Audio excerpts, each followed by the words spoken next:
अस्सलाम वालेकुम, मेरा नाम हफ्सा वहीद है। मैं कंसल्टेंट क्लिनिकल साइकोलॉजिस्ट हूँ।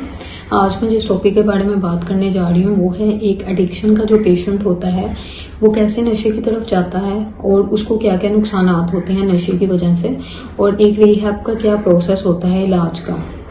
तो सबसे पहले मैं बात करूंगी कि एक जो एडिक्शन का पेशेंट होता है वो सबसे पहले स्टार्ट करता है नशे की कम मिकदार से, यानी सबसे पहले वो स्टार्ट करेगा कम नशे से, यानी सिगरेट से स्टार्ट करेगा। तो सिगरेट में जो होती है वो निकोटीन होती है, वो उसको वक्ती तौर पर रिलैक्स करती है।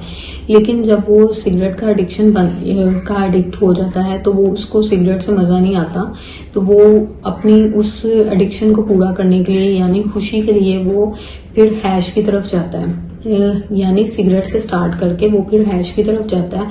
फिर ऐसे उसकी जो एडिक्शन का जो लेवल है वो बढ़ता जाता है। फिर वो डिफरेंट तरह के ड्रग्स जो हैं वो लेने लगता है। तो इसमें ये है कि जो ड्रग्स होते हैं ना वो दिमाग के जो केमिकल्स होते हैं उनको फास्ट कर देते हैं। जब दिमाग के केमिकल्स जो होते हैं वो फास्ट हो जाते हैं तो पेशेंट को बहुत ज़्यादा या इंसान को बहुत ज़्यादा खुशी, मज़ा, सुकून आता है। तो वो सुकून उसको बाकी किसी एक्टिविटी से नहीं आ रहा होता, क्योंकि वो जो एडिक्शन होती है दिमाग के सेल्स को, जो केमिकल्स होते हैं उनको फास्ट कर देता है। तो ये एडिक्शन वाले पेशेंट्स को ये खुशी होती है जब वो नशा करते हैं, और जब वो थोड़ी मिकदार से स्टार्ट करते हैं और फिर उनकी मिकदार जो है वो बढ़ती जाती है नशे की। अब मैं बात करने जा रही हूँ कि एक रिहैब वालों का क्या प्रोसेस होता है, तरीका इलाज का। तो उसमें जब पेशेंट जब एडमिशन के लिए आता है तो उसके जो फैमिली को काउंसिल किया जाता है कि इलाज का जो दौरानिया है वो 3 मंथ्स होता है। 3 मंथ्स में एक पेशेंट जो है वो प्रॉपर नशा छोड़ने की तरफ मोटिवेट होता है। तो इसमें पेशेंट को जब वो इलाज के लिए आएगा तो उसमें 1-2 वीक्स जो होते हैं वो उसके विड्रॉल्स का पीरियड होता है। विड्रॉल्स जो होते हैं वो स्टेट होती है जिसमें पेशेंट जब नशा छोड़ने की तरफ आता है तो उसकी जिस्म में मुख्तलिफ कैफियत आ रही होती हैं, यानी उसको नींद बहुत ज़्यादा आ रही होती है, भूख बहुत ज़्यादा लग रही होती है, बेचैनी की कैफियत होती है, गुस्सा बहुत ज़्यादा आता है क्योंकि उसको क्रेविंग्स हो रही होती हैं नशे की।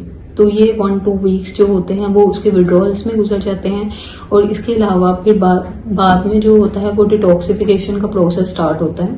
डिटॉक्सिफिकेशन जो होती है वो चीज़ होती है जिसमें एक पेशेंट के जिस्म से नशा प्रॉपरली निकल रहा होता है। तो वो उसमें 1 मंथ लगता है डिटॉक्सिफिकेशन के प्रोसेस में। तो ये जो 1 मंथ का पीरियड होता है ये पेशेंट के लिए बहुत ज़्यादा खतरनाक होता है और इसमें बहुत ज़्यादा तकलीफ दे पीरियड होता है, जिसमें पेशेंट के जिस्म से ड्रग जो है वो रिमूव हो रहा होता है। उसके बाद जो है वो पेशेंट की मोटिवेशन डेवलप की जाती है कि आपने नशे से कैसे दूर रहना है, क्रेविंग्स को कैसे कंट्रोल करना है। तो ये सारी चीज़ें उसको बताई जाती हैं और सिखाई जाती हैं कि आपने अपने फ्रेंड्स से कैसे दूर रहना है, क्योंकि ये जो एडिक्शन के जो पेशेंट्स होते हैं ना उनका ज़्यादा प्रॉब्लम जो होता है वो फ्रेंड्स होते हैं। जब वो अपने पुराने फ्रेंड्स की तरफ जाएंगे जिनके साथ वो नशा करते हैं तो दोबारा से वो रिलैप्स वाली स्टेट में जा सकते हैं। तो हमने बेसिकली पेशेंट के ट्रिगरिंग फैक्टर्स पे काम करना होता है ड्यूरिंग रिहैब। तो इसके अलावा हमने जब पेशेंट जो है वो 3 मंथ्स के ट्रीटमेंट के बाद चला जाता है तो उसके बाद उसके फॉलो अप सेशंस होते हैं।